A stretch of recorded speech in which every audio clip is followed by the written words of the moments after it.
the Rage Against the War Machine rally that you had in February of this year.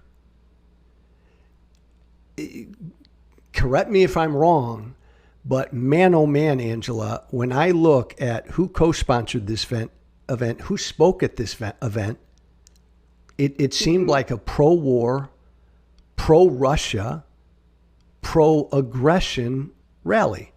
Why would you have fascists and communists and mouthpieces for Russia speaking at an event like this? We invited people from multiple political backgrounds and perspectives to come and speak as long as they were anti-war. Nick Brana, he's the chairman of the People's Party. He's a communist. He co-chaired this thing.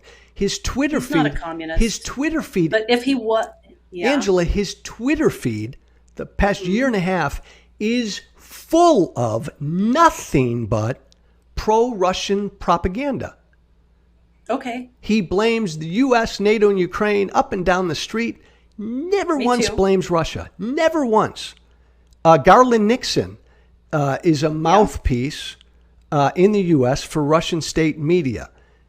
Caleb Maupin is a communist. He's the founder of CPI. He is. One of the rally's sponsors that hosted a pro-Nazi rally. I could go on. There are like 15 speakers. Heaven forbid we take $1,000 from someone so we can have an appropriate sound system to put on our rally. Wait a minute. We had... You're better than that. You let a guy like that, a pro-Russia, communist, fascist, whatever he is, speak because he gave you $1,000. Maybe I'll have a public conversation with him. To talk about communism and his views.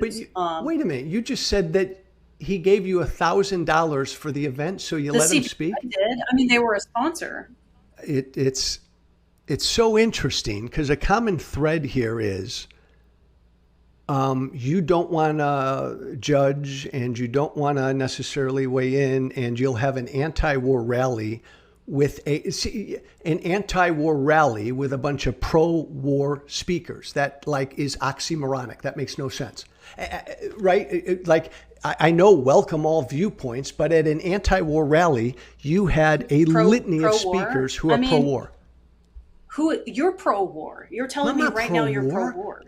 Oh, okay. Because they also say they're not pro-war, so that's very interesting. No, a number of these, it's almost like nuance kind of matters. A number of these people identify. Scott Ritter.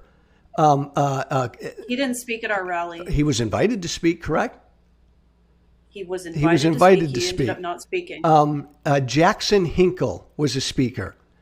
He writes constantly of how he wants Russia to win the war and take over all of Ukraine. Why would you allow a guy like that to speak at an anti-war rally? Well, I certainly don't agree with that. I don't want Russia to take over all of Ukraine, and hopefully it won't. I was really glad that he came and brought an anti-war message when he did speak.